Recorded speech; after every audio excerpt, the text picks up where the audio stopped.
Welcome to the webinar. You have entered as an attendee in listen-only mode. Ini adalah ZN.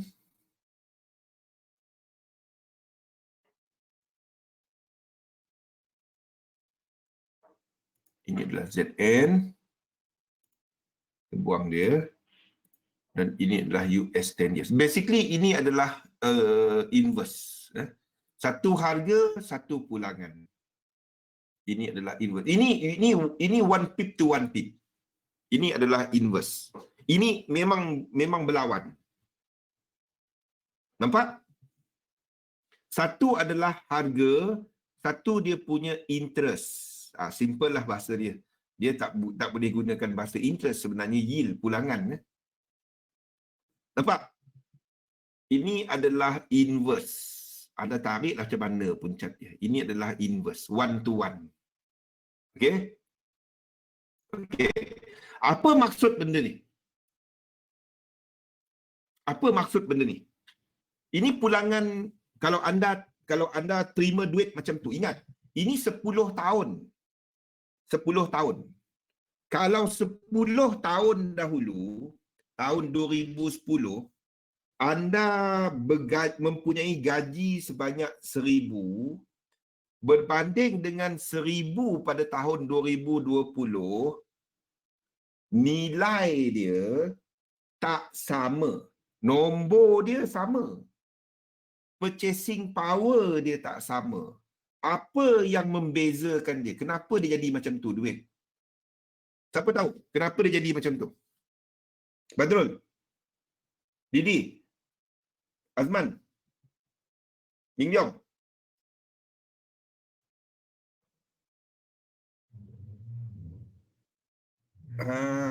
Inflasi.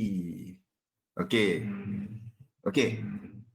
Jadi nominal yield tadi saya gunakan ZN. Okey, tetapi there is something that is called real yield.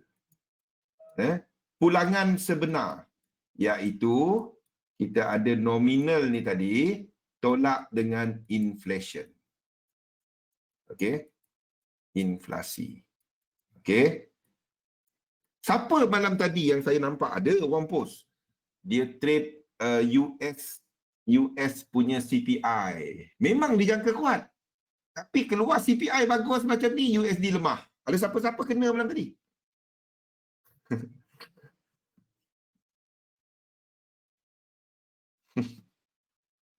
Wah, hijau, tekan buy. Oh, pengsan. Bukan. Anda kena faham, pulangan sebenar dekat US pada waktu ini orang tengah tengok pasal pulangan tau. Sebabnya interest rate tengah rendah. Bank cut interest rate, kita ada pelbagai easing measures by that one menyebabkan pulangan dalam market tu rendah. Dahlah pulangan rendah, inflasi meningkat. Sebab itu sekarang ni, kalau ada nampak inflation naik, kalau dulu kan inflasi naik, bank pusat mungkin naik kadar faedah. Kalaulah Fed naik kadar faedah sebab data malam tadi, agak-agaknya Trump bawa senapang tak pergi ni. Bukan setakat Trump. Bezos apa semua pergi cari apa? Powell dengan kawan-kawan dia. Apa orang tengah recover dia pergi naik interest rate. Habis market. Faham? Dia slingi. Boleh tak? Jadi cerita dia, itulah dia. Kalau dulu, kalau inflasi naik, dalam keadaan yield yang okey, tak apa. Sekarang ni, dah dapat sikit. Nilai dia, purchasing power dia jatuh, lagilah. Kan? Inilah inflasi tadi. Satu anda nampak inflasi sekarang ni pelik sikit. Jangan tengok dia hijau buy. Buy dia turun. Lepas tu saya punya phone tadi kan, meriah. Bang, kenapa dia turun US dollar? Aduh, pening kepala. Kan? Ni cerita dia. Jadi anda tengok real yield dekat US. Ini adalah dekat Fed. Ini basically tolak dengan inflasi lah. Dia punya real yield curve dia. Kalau kita kepada jangkaan inflasi ke depan. Nampak tak US ni semua negatif? Nampak tak sini semua negatif? Ya? Tapi ini sejak daripada Khamis lepas kita nampak ini kalau anda bandingkan dengan pricing gold. Anda bandingkan dengan pricing gold. Gold sejak Khamis. Sejak daripada hari Khamis. Sejak daripada hari Khamis. Khamis berapa bulan? Khamis pada 6. Nampak? Starting daripada 6 bulan, gold dah mula sideways dan kemudiannya jatuh. Nampak tak bila yield ni mula naik? 6 bulan. Tapi kalau ini jatuh balik, apa jadi kepada gold? Yield antaranya dua, dia ada dua, inflasi dan juga kepada apa tadi? Kalau inflation terus naik, kalau yield ataupun yield kepada 10 year tadi terus turun, gold ke mana? Okey, kita lihat chart untuk ZN. Chart untuk ZN. Saya pun ada buat untuk ZN, tak silap saya. ZN. Ada. Okey. Nampak? This is where we are heading. Ini mungkin 3 kat sini. Kalau kita nak letak ini 3. Kalau nak mudahkan lah. Kalau nak mudahkan. Ini 3. Kalau nak mudahkan. Tapi complete count dia macam ni, tak apa. Ini sebab saya kira daripada mula. Saya sentiasa mengira benda ni. Okay. Anda boleh tengok analisa saya ni, anda dekat majalah Forex Malaysia. Majalah Forex Malaysia. Cat ni anda boleh lihat dekat majalah Forex Malaysia. Ini adalah analisa saya buat untuk majalah Forex. Segmen XM. Segmen XM. Kejap.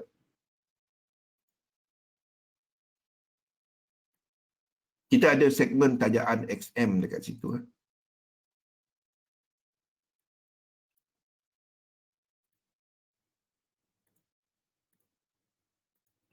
Mana dia? Ni apa yang saya tulis? Ni. Okay.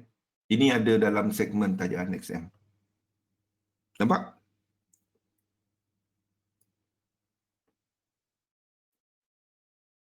Okay. Jadi cat-cat ni dan apa yang saya ceritakan dalam webinar semuanya saya tulis sini. Bond peranan US 10 tahun dijangka melengkapkan. Ni kepada complete count lah. Kita tadi count gunakan ni. Ni 78 yang ni. Yang ini tadi. Tapi sama je. Anda nak letakkan 1, 2, 3 ke berapa lekuk ke. Dolar nampak? 1, 2, ini 3. Ini paling rendah. Kalau anda baru nak mengira lah. Sama je, tak kisah. Dia sama je, tak kisah. Jadi maksudnya dolar akan melengkapkan wave 5 ke bawah. Boleh Alang? Semua tu ada. Okey. Okey. Ni adalah untuk ZN. Kita ada 7, 8 dan kita jangkakan 9. Kita jangkakan ke atas. Kalau kita jangkakan ZN ke atas, kita tahu ZN dan UJ, sekejap, dah stuck lah pula. Tunggu sekejap.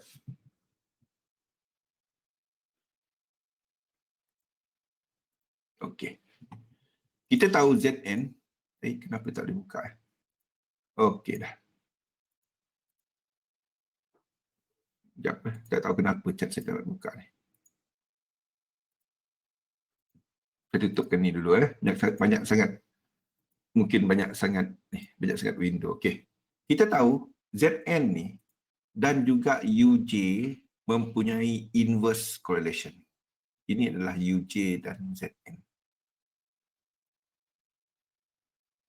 UJ.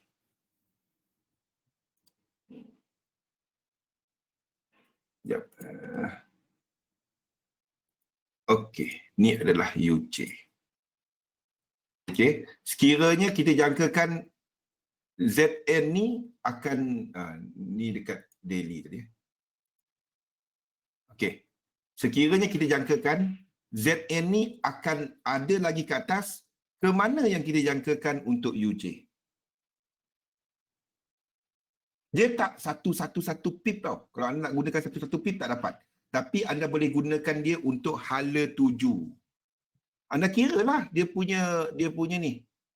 Kalau anda jangkakan ZN masih ada lagi ke atas, anda jangkakan UJ masih lagi ada ke bawah.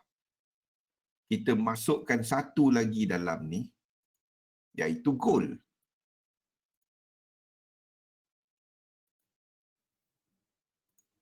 Kalau anda jangkakan, maksudnya US dollar tu lemah lah, itu je.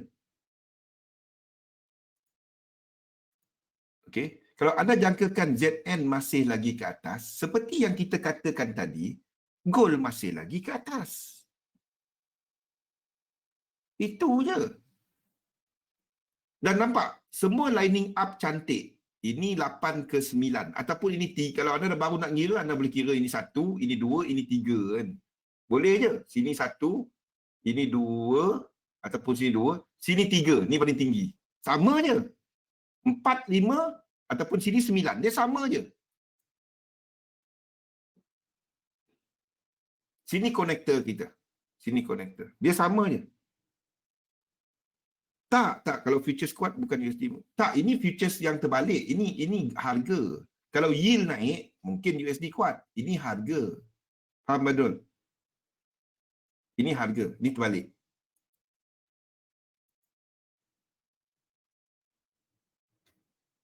Okey? Faham? Ni lain. Kalau yield dalam negara tu semakin tinggi, dan pelabur makin banyak masuk. Kalau inflasi terkawal, sebab itu dia akan tengok inflasi. Boleh? Nampak macam mana application dia dalam trading? Kadang-kadang orang belajar ekonomi kan, dia kata pada saya, tak Zul, kalau dia macam ni, bila saya tunjukkan, kita tunjukkan dekat chart, benda yang kita trade, benda yang kita nampak, kita trade dekat chart. Anda ceritalah buku ekonomi apa pun, anda tunjuklah buku ekonomi. Saya baca. Saya ikut benda-benda tu. Nak kira dia, yes. Tapi anda trade dekat buku ekonomi ke tak? Anda trade dekat chart. Apa yang kita nampak, trade apa kita nampak. Anda ceritalah kat saya apa pun. Bukan saya menidakkan. Yes. Tetapi, saya ikut. Anda tahu saya ikut fundamental. Saya ikut. Tapi saya tak trade fundamental. Anda ceritalah interest rate naik. Kita nak tengok ada tak apa-apa kat chart dia. Dan setakat ni chart saya menunjukkan dia nak move 9 wave ke atas. Ataupun anda nak tandakan dia sebagai ini 3 sebab ini paling tinggi kan. Ini 3 pun boleh. Tak apa. Sama je. Sama je. Zul, macam mana satu. Tak apa. Sini ada 3 sebab ini paling tinggi. Dah, habis cerita. Boleh, Madun? Ini 3. Ini 4. Kita tahu dia nak habiskan 5 sebelum dia buat correction. Sama dengan gold tadi. Sama dengan gold. Yang kita ceritakan gold tadi. Sama dengan cerita gold. Mana gold kita tadi? Sini. Mana gold? Yang mana tadi kita lukis? Samalah dengan gold tadi. Ataupun gold kita buat dekat besar. Saya pun tak ingat kat mana. Sama. Boleh? Semua ni satu market. Everything is one market. Movement dalam satu instrumen, satu set instrumen akan mempengaruhi satu set instrumen yang lain. Tapi tak semua set. Dia ada yang tertentu. 3 set. 3 set yang anda nak ikut. Iaitu saya ikut benda-benda ni. Anda tanya saya futures, anda tanya saya yield, risk, liquidity, saya ikut. Timing, Asian, American, apa semua saya ikut. Tapi kita sedar ada benda tu. Kita sedar apa benda tu. Saya melihat kepada tiga benda ni. This is how sebabnya saya menggunakan chart. Anda ceritalah apa US, China, Trump pergi rumah secengping bawa M16, secengping bawa bom ke apa ke, sukati dia lah. Kalau benda tu tak nampak dekat chart, tak nampak. Itu je. Bagi saya sedar itu berlaku. I want to see apa impact dia, apa reaksi pasaran kepada dia. Kita tak dapat trade apa yang kita rasa kita tahu. Trade apa yang kita nampak. Okay? Dan bagaimana saya menganalisa adalah menggunakan 3 konsep ni. Ini sebagai kita punya instrumen yang orang nak melabur. Instrumen yang ingat ada 3 faktor dia. Yield, risk dan liquidity. Lepas ni kita ceritakan. Yield, risk dan liquidity. Okey. Jadi bila kita bercakap mengenai orang nak melabur, ini benda yang orang nak beli. Saham, derivatif dan lain-lain. Komoditi, itu adalah benda yang orang nak beli. Okay? Jadi bila indeks naik, komoditi juga follow suit, akan juga mengukuh. Okay? Harga benda-benda ni kebanyakannya dalam US dollar. Ini harga. Dan ini adalah untuk pembiayaan ataupun loan lah, simple, peminjaman. Okay? Dan bila kita bercakap mengenai peminjaman ni, dia banyak dipengaruhi oleh faktor yield dan juga faktor risk. Bila kita bercakap mengenai harga, dia banyak dipengaruhi oleh faktor liquidity. Sama juga bila kita bercakap mengenai faktor produk, dia banyak dipengaruhi oleh liquidity. Okey. Apa yang dimaksudkan dengan yield, risk, liquidity ni? Yield ni pulangan. Bila anda membeli something, apa pulangan dia? Risk, risiko pemegangan sebarang instrumen. Liquidity, banyak mana, senang mana aku nak buy, senang mana aku nak sell balik. Itu liquidity. Faham itu? Okey. Boleh? Jadi, kita di mana sekarang? Kalau anda nak faham apa yang sedang berlaku dalam market.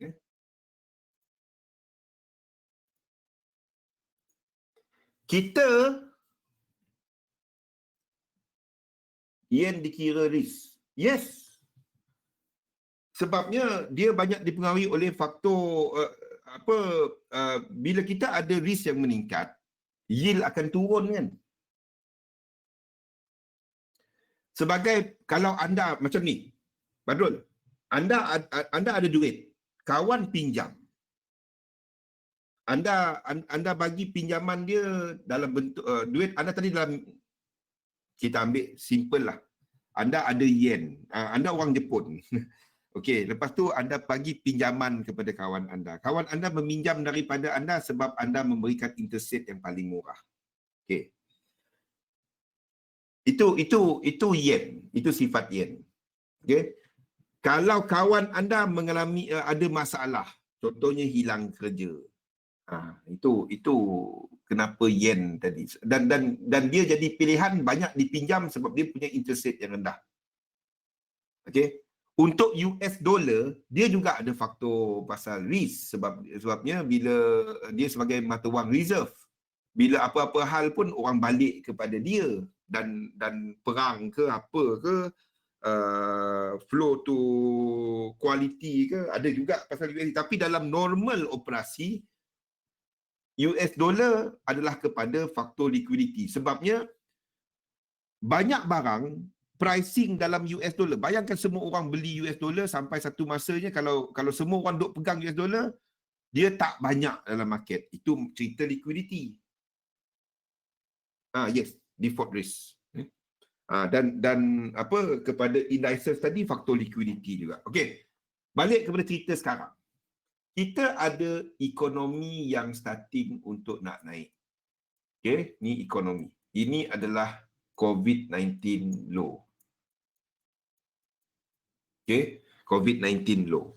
Semasa market tengah jatuh ni, apa yang mempengaruhi sentimen market pada waktu ni?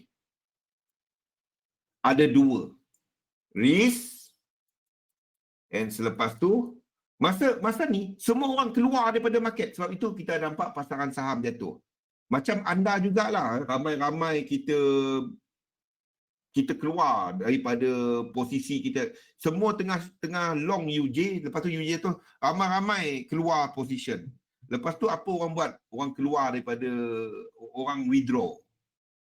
Ni ada faktor liquidity. Bila mula-mula faktor risk dulu, lepas tu cerita liquidity. Broker tu dapat bayar ke tak? Tu cerita dia. Ni bab sini. Okay. Lepas tu kita ada bank yang mula turunkan kadar faedah, QE dan sebagainya, menyebabkan liquidity meningkat. Jadi liquidity bukan cerita sekarang ni. Bukan satu cerita. Sebabnya kita tahu central bank buat lebih daripada kehilangan dalam pasaran. Of course, bila ada expiration untuk stimulus package, bila market nampak stagnan, they need to keep on adding liquidity. Tapi pada waktu ini, apa tema utama pasaran? Yield. Aku dah ada duit ni, duit murah. Aku dekat mana yang aku dapat banyak pulangan? Sebab itu anda nampak, tech sector, teknologi sektor, saham apa semua ni, mencanak macam ni. Because of faktor yield. Risk, orang semua ambil risiko. Kita ada communication sector. Kita ada seperti Netflix dan lain-lain. Semua meningkat. Com sector. Disebabkan oleh faktor ni. Tapi kita ada yang biasanya sektor yang dikenali sebagai bukan ni, sektor yang bukan ni dia. Sektor yang bukan cyclical, iaitu consumer staples, utilities, healthcare. Healthcare sepatutnya pada waktu ni terbang kan. Sepatutnya macam ni kan. Cuba anda tengok healthcare. Not really terbang. Kalau kita nak kata terbang lah, orang semua cari ubat untuk apa? Mana healthcare kita ni? Healthcare. Cuba tengok healthcare. Kalau kita bandingkan dia dengan lain-lain sektor. Okay. Ini adalah untuk healthcare, XLV. Kalau anda bandingkan dia dengan mana XLK. Tapi kita ambil kat sini lah. Kita guna macam ni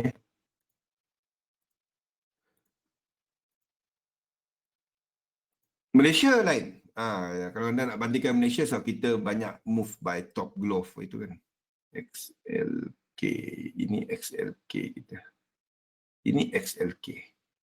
Okay. Ini XL.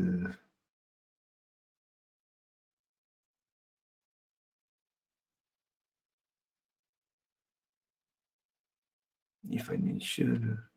Okay. Okay. Ni dua sektor ni. Nampak mana satu yang lebih trending? Ini. Yes, ini trending. Ini dah buat high. Tetapi ini dengan trending yang lebih lagi disebabkan oleh faktor liquidity tadi.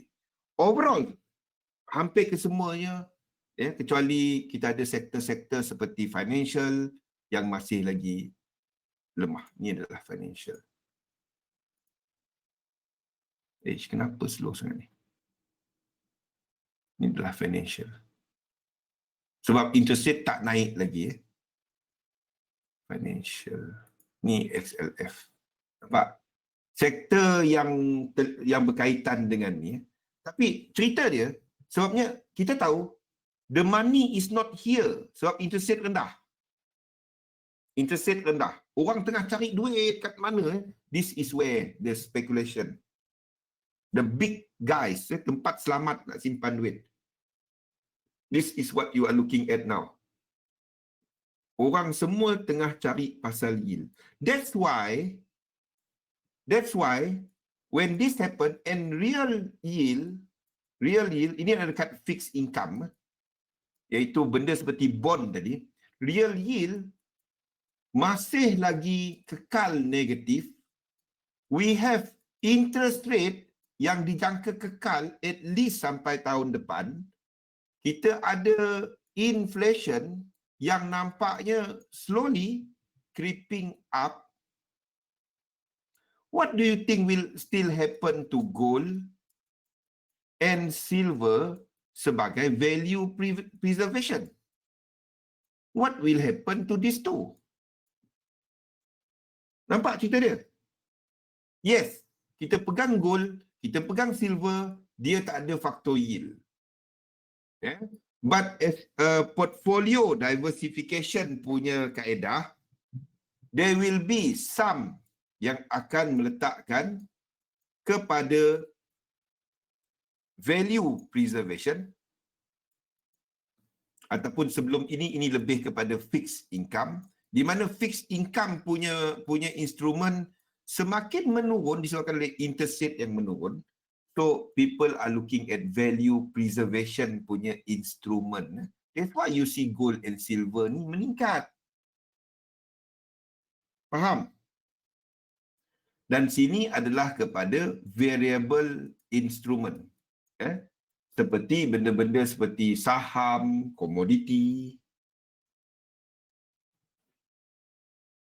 Yeah, dia sebabnya kalau simpan dalam duit makin lama makin hilang value dia. Sebab inflasi semakin naik. Dan interest rate tak naik. Kalau interest rate naik, nilai duit akan naik. Faham?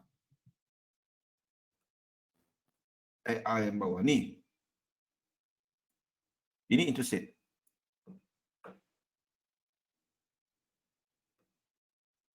Unless anda ada nanti interest rate yang naik. Pada waktu itu barulah ini jatuh. Selagi interest rate belum ada kabar berita nak naik, ini anda tak pergi short. Anda tak pergi short.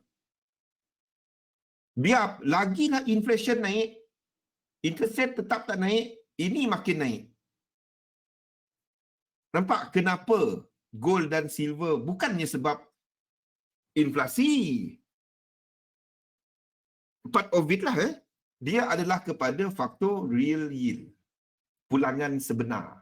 Dan cerita dia, pulangan sebenar dalam simpanan fix dekat US ternyata kepada kita dan kita tengah merenung dia adalah ini.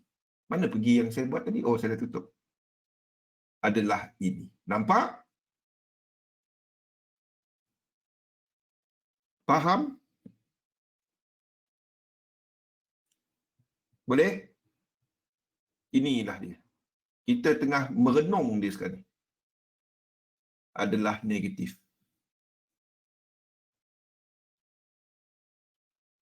That's why anda dapati orang tak letak dalam bond. Orang tak letak dalam bond. Orang tak letak. Yang siapa beli bond sekarang ni? Alang, siapa beli bond? Siapa beli US Treasury sekarang ni? Siapa beli? Dia ni yang beli.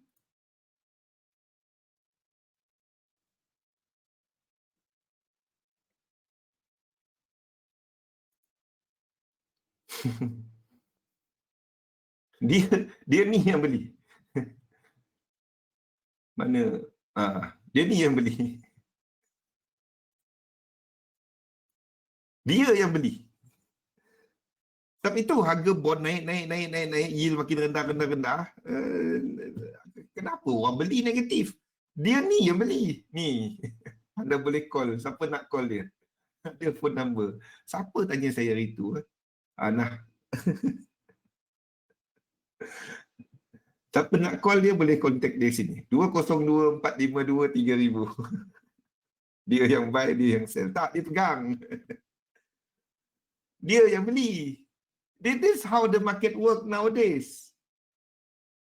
Nampak? Kita pun heran. Siapa yang beli benda negatif ni? Kalau benda kita beli dah lah tak dapat ni, kena charge pula tu kan. Dia yang beli, Fed. Fed yang beli. Itu yang menyokong, nampak tak machinery, nampak tak benda macam mana? Ini kita panggil yes, exactly. Dan how do you call it's a free market? saya dah lama tak guna perkataan free market tu. Fed won't let the economy down. Trump tak akan bagi ekonomi down. It's election year. Nampak how the mechanism work? And what is your conclusion pada waktu ni? As market is going towards negative yield, nampak cerita New Zealand, Australia tadi kan? We have Europe yang dah bertahun negatif. Kita dah ada Japan yang dah bertahun negatif. Australia, New Zealand tak berhati-hati, dia pun dah start membeli bond. And if real yield continue to be negative, habis. Meriah. Okey. Soalan next saya, berapa agaknya ASB anda hujung tahun ni? Ni ada kena-mengena dengan ASB anda bagi siapa yang menyimpan ASB. Nampak? Bukan hanya tengok stock market naik. Itu sebahagian daripada dia. Semua jual ke China. Ya, dengan mengharapkan China. Sebab itu, saya pernah sebut benda ni last year. Which economy the next 5 to 10 years will be the king? Mana ekonomi? Ada sebut pasal balance sheet. Ada soalan pasal balance sheet. Okay. Which economy? Saya pernah sebut ni. Mana negara yang dijangka akan jadi the powerhouse? The powerhouse. Those negara yang ada purchasing power. Purchasing power datang dari mana? Daripada penduduk dia. US, yes. Penduduk dia ada purchasing power. Tapi it's dying as the economy jatuh. No, not US. Ada tengok negara yang padat. China. These are the next powerhouse. China, India. Sebab dia ramai orang. Dan next, Indonesia. Sekarang ni kita boleh baik-baik dengan Gusmin. Mana tahu Gusmin jadi orang kaya dalam 3 tahun lagi. Gusmin, bukan China, you. Tak lama lagi, your that one capital pindah dari ni, dekat Kalimantan tu. Mungkin jadi wali kota. Okay, these are the economy with kepadatan penduduk. The only thing adalah untuk memastikan dia punya check and balance tu je lah. Political, stable dan lain-lain. These are the economy with the most penduduk. The next commodity, orang tu. Nak jadi gubernur. Nampak? Apa kena-mengena dengan trading kita? Segalanya. If these are the powerhouse next, USD, if this is happening, seperti yang ni, kalau dia jadi macam tu, where do you think US dollar akan pergi? Saya pernah present benda ni few times. Where do you think USD akan pergi? Mana USD kita? Ni mana ni?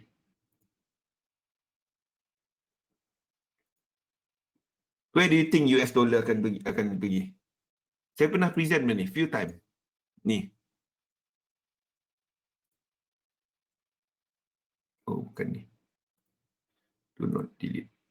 Dia dalam do not delete. Never delete.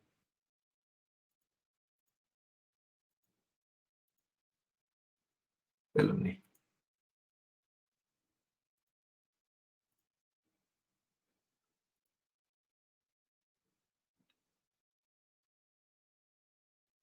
Ini. Ya. Kita mungkin akan ada bear cycle. Bear cycle. Setakat ni kita ada low, lower high, lower low. We might have finished sini. 3. Dan selepas tu jatuh. Dah cukup dah. Count dia cukup. 3. Nampak? 3 ni come with divergence tau. 3 ni higher high ni come with divergence. Kita mungkin habis kat sini dan memulakan ke bawah. Jatuh jauh ke bawah untuk US dollar. Nampak? Ini monthly. Ini weekly. Nampak? Ini 3. Ini 3. Dan buat high high.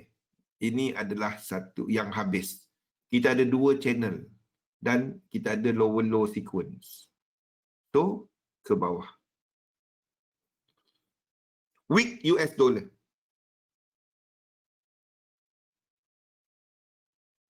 Tu kaitannya.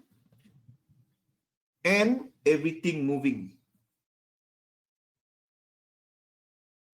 Yang support US dollar cuma adalah kepada penggunaan dia dalam minyak petrodollar. But that one is also losing appeal. Losing appeal. Sebab itu saya setakat ini for the next 4-5 years saya tak nampak lagi untuk Bitcoin, crypto tu kan. Because I don't think US akan agree. But if it continues on dan nak tak nak kuasa ketenteraan masih lagi US. Nak tak nak. Boleh? Okay, ni apa yang kita nampak the cerita besar lah kalau kita cerita pasal the whole market, the whole financial market, dan kita gunakan chart untuk cerita dia. Saya bukan cerita ini tapi kita nak ambil peluang macam mana. Dan inilah peluang yang kita nampak not now, but if anda trading, you are expecting weaker US dollar, we are expecting sebelah Asia ni will be the next powerhouse because we were talking about China, India and India and Indonesia tadi and we have the centers macam Singapore. That's what yang Malaysia is trying to get dengan mewujudkan kita punya Putrajaya Cyberjaya dan lain-lain. That's the next. Increase jumlah orang kaya dekat China meningkat hampir 20%. Itu exactly. Okay? Nampak inilah peluang-peluang yang kita nampak dalam dunia ni dalam pasaran global dan melihat pelbagai instrumen yang ada lah dan bagaimana mengaitkan dia dengan apa yang kita nampak dekat chart Boleh? Bukannya kita cerita macam tu je. But apa yang peluang yang kita nampak? Where is next? Malam ni kita akan lebih spesifik kepada currency market pada sebelah malam nanti. InsyaAllah bersama lagi pada sebelah malam nanti. Dan tengok yang ni saya tak post lagi dalam grup. Lepas ni saya post ini. Okay? Invest dalam satu sistem. Dagangkan sistem anda. Faham apa yang berlaku. Ronald, Gusmin, thank you. Linda, Odin, Alang, Rizwan, terima kasih. Assalamualaikum warahmatullahi wabarakatuh. Waalaikumsalam. Odin, dengar. Ready. Terima kasih.